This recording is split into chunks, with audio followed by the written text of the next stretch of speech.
Yeah, I actually, surprisingly, totally agree with Joe Theismann here for a number of different reasons. One is, according to the latest reporting on this from Mike Fisher, who's been all over this down in Dallas, the Cowboys' offer to Dak right now is $35 million per year, around $110 million guaranteed, and a 5-year deal. And the issue was Dak wanted a 4-year deal. He understandably wants a shorter deal so we can have another bite at the free agency apple. And the Cowboys were holding fast a 5-year deal, but the money part was mostly agreed to. Now, the latest news on Deshaun Watson might have thrown a wrench into that, because while I believe Deshaun is better than Dak, I think most of the football world believes Deshaun is better than Dak. Deshaun is not more accomplished than Dak. Deshaun certainly has not been healthier than Dak, doesn't have a better track record of winning than Dak, and his numbers are supposedly in the $40 to $42 million a year range, which could reset all these negotiations for Dak Prescott. But the reason I think Theismann is right, Jenna, is because with the signing of Andy Dalton, does Dak Prescott really want to roll the dice on what if I have a really tough stretch? I mean, if we show the Cowboys' schedule, what if around the middle of the season, when we play some very tough defenses and some very losable games, what if at Philly in Week 8 I play poorly? And then that Steelers defense led by Minkah Fitzpatrick and TJ Watt give me trouble. And then coming off the bye, that Vikings defense beats me. And then a couple weeks later, I have the Ravens defense. All of a sudden, would there be murmurs? Would there be talks? Should the Cowboys, if I'm under the franchise tag, go ahead and put Andy Dalton out there for the Week 14 game against Cincinnati, see if we can jumpstart this offense, and then all of a sudden, am I going to be a man without a country? And I do think there is, even though Wilds at times it's overstated, I do think there's value to being the Cowboys quarterback, not only in the marketability, but you have Amari Cooper, you have Zeke, you have CeeDee Lamb. You know they are a team that is obsessed with winning. So at some point, you know, pigs get fed, hogs get slaughtered, and you worry if you're Dak Prescott's advisor that he might be pushing this a touch too far, Wilds. Yeah, that makes sense, Nick. I thought you said something interesting when you talked about getting another bite at the free agent apple, because I think that's going to be not just a small bite. I think it's going to be a huge chomp for a few reasons. One is the new CBA, players are getting more money than ever. They're getting 48% of all league revenue. And get this is from an ESPN article. That share can climb as high as 48.8% if the league's TV revenues increase, and this is not a mistake, by 120% or more. So they're already kicking around a 120% increase. So where's that money coming from? Well, all the TV deals are being renegotiated, and you've got the FANG sitting on the sidelines. You got Facebook, Apple, Amazon, Netflix, Google.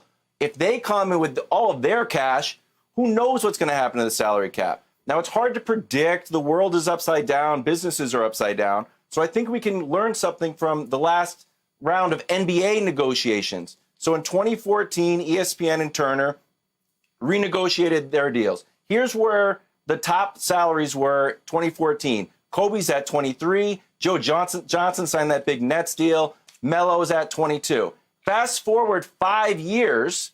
This is the new cap, the new money. And we're at Steph Curry's at 40. Chris Paul's at 38.5, and Westbrook's at 38.5. It's a ton of money. So I know it seems like Dak should just grab it, but that next bite at the apple, Jenna, is going to be a huge bite. But what you said there, Wilds, was so interesting. It's hard to predict. Nobody would have predicted we'd be in the predicament that we're in now. We don't know what the future holds. So, Brian, I'll ask you, if you're Dak Prescott, you look at this Cowboys offer of what Nick was mentioning, $110 million guaranteed or in that neighborhood. Do you agree with Joe Theismann? Should he just take this deal at this point? Well, I think Nick, as well as Kevin, have made very good points. Nick basically saying that, you know, you don't want to be greedy. But Kevin also saying there's a bunch of money on the back end if you can get a 4-year deal versus the 5-year deal. And so for me, as a former player, I always think about it in this way. And how much risk do I want to take? Dak took an awful lot of risk this past season by just playing, by going out there and playing without a long-term deal, and he performed well. I think at this point, if you're saying I can get 35 a year and 110 guaranteed, to me, that sounds like an awful lot of money, unless you can get 42 million a year and a lot more guaranteed. And so I think this, you get paid off for production and potential. He produced a bunch last year, Dak did, and he has more potential to be better with more weapons offensively with CeeDee Lamb, Amari Cooper, as well as Zeke, and a better coach. I think he'll have much better numbers, but at some point, you have to say enough is enough. I don't think there's a rush at this point because the deadline is July 15th, and so I would take it right up into the deadline. Remember, Zeke didn't get his money until 4 days before the season started. So if I'm Dak, I'm not rushing to the point where I'm going to sign it today, but I'm certainly going to take it right up until that deadline and then see what Jerry's willing to do. But, Nick, it's not like this has just been going on for a couple months now. We've been having this discussion for 15, 16, 17 months already. I'm starting to feel a little nervous here. Is there a possibility, maybe the Cowboys are too, is there a chance this deal doesn't actually get done? Oh, it's absolutely on the board that July 15th comes and goes. Dak Prescott has not agreed to a new deal, and he plays this year under the franchise tag. And I'm sure what Dak's thinking is, well, the franchise tag for me this year is $31.5 million. If they were to do it again next year, it's $37 million. So now I'm at $69 million over 2 years. That's $35 million per year. Both of those are fully guaranteed, assuming you get franchise tagged again. And then I hit free agency, and maybe some of that FANG money that Wilds alluded to is available to me then. Maybe I can have the best of all worlds. And that is, listen, we have Kirk Cousins coming on the show. That is what Kirk did. Franchise tag me. Franchise tag me. Now I get a fully guaranteed deal. Now I extend that deal early, and Kirk's going to end up one of the wealthiest players in league history. So I understand the reasoning there. And we can talk to Kirk about this, but if not for the grace of God, there go your career. And there is the concern that in this specific sport, that is an enormous risk to take and an enormous gamble.